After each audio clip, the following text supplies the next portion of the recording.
บายดีเนาะข้าพเจ้าชื่อนางสุดาพร ปานทองจันทร์มื้อนี้สิมานำเสนอวิธีสิสอนแบบ SQ3R ซึ่งว่า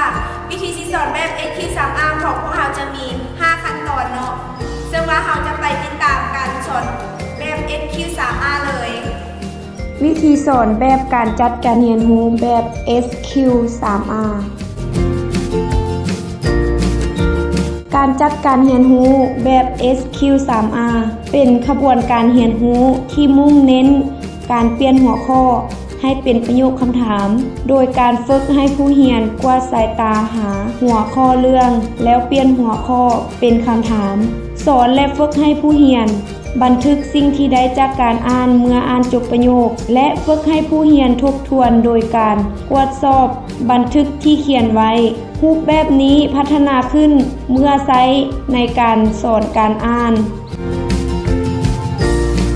ซึ่งว่าจุดประสงค์ของการจัดการเรียนรู้แบบ SQ3R เพื่อฝึกให้ผู้เรียนในด้านการอ่านการทำความเข้าใจในเรื่องที่อ่านและการจดบันทึกความคิดที่สำคัญและสรุปโดยสังเกตภาพรวมของเรื่องซึ่งว่าองค์ประกอบสำคัญการจัดการเรียนรู้แบบ SQ3R มีองค์ประกอบสำคัญดังนี้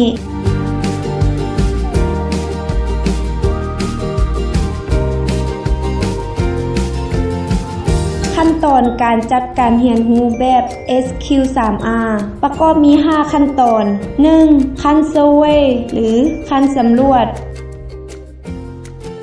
เป็นขั้นที่ผู้สอนให้ผู้อ่านคร่าวๆโดยการกวาดสายตาไปหาหัวข้อในบทหนึ่งๆเพื่อหาข้อหรือจุดสำคัญเรื่องนั้นๆถ้าหากว่าเรื่องนั้นมีบทสรุปก็อ่านบทสรุปนำการอ่านในขั้นนี้บ่ควรใช้เวลาหลายและการอ่านเรื่องนี้จะชี้ให้เห็นหัวข้อสำคัญหรือแนวคิดเป็นหลักของเรื่องประมาณ 3-6 หัวข้อ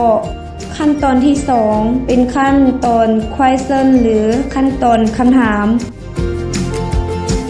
เป็นขั้นที่ผู้เรียนเปลี่ยนหัวข้อเรื่องที่ได้อ่านเป็นคำถามการตั้งคำถามนี้จะเฮ็ดให้มีความอยากรู้อยากเห็นหลายขึ้นดังนั้นจึงเพิ่มความเข้าใจหลายขึ้นคำถามจะช่วยให้ผู้เรียนนึกย้อนถึงความรู้เก่าที่มีเกี่ยวกับเรื่องนั้นเพื่อช่วยให้ผู้เรียนเข้าใจเรื่องได้ไวขึ้นและคำถามจะให้ส่วนสำคัญของเรื่องชัดเจนในขณะที่อ่านรายละเอียดที่อธิบายหัวข้อนั้นๆการเปลี่ยนหัวข้อเป็นคำถามจะได้ทันทีที่อ่านหัวข้อแต่ผู้เรียนจะต้องพยายามคิดอยู่เสมอว่าต้องอ่านเพื่อหาคำตอบ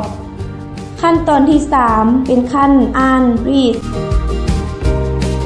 เป็นขั้นผู้เรียนจะต้องอ่านเรื่องเพื่อหาคำตอบหลังจากที่ตั้งคำถามไว้แล้วอ่านตั้งแต่ต้นจนจบหัวข้อทำอีจนฮอดหัวข้อสุดท้ายการอ่านนี้บ่แม่นการอ่านค่อยๆอ่านไปเทื่อละย่อนาดแต่เป็นการอ่านที่กระตือรือร้นที่จะต้องหาคำตอบให้ได้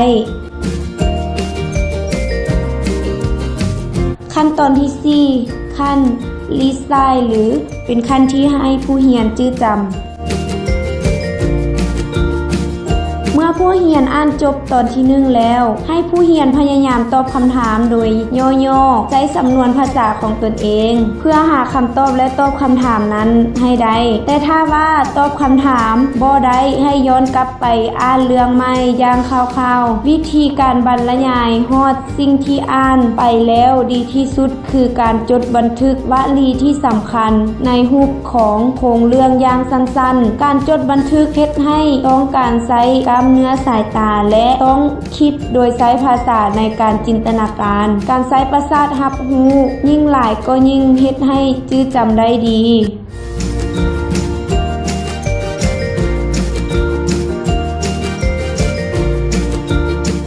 ขั้นตอนที่ 5 รีวิวหรือเป็นขั้นที่กวดสอบกวดคืน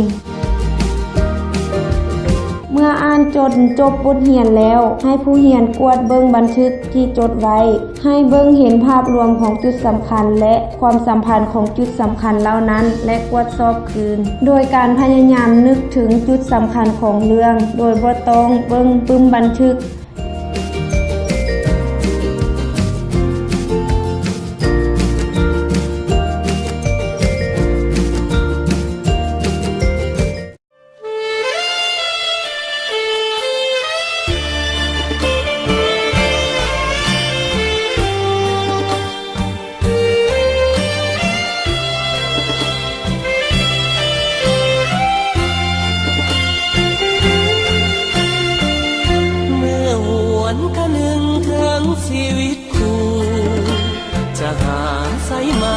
มคู่เหมือนคู่นี้อยากเต็ม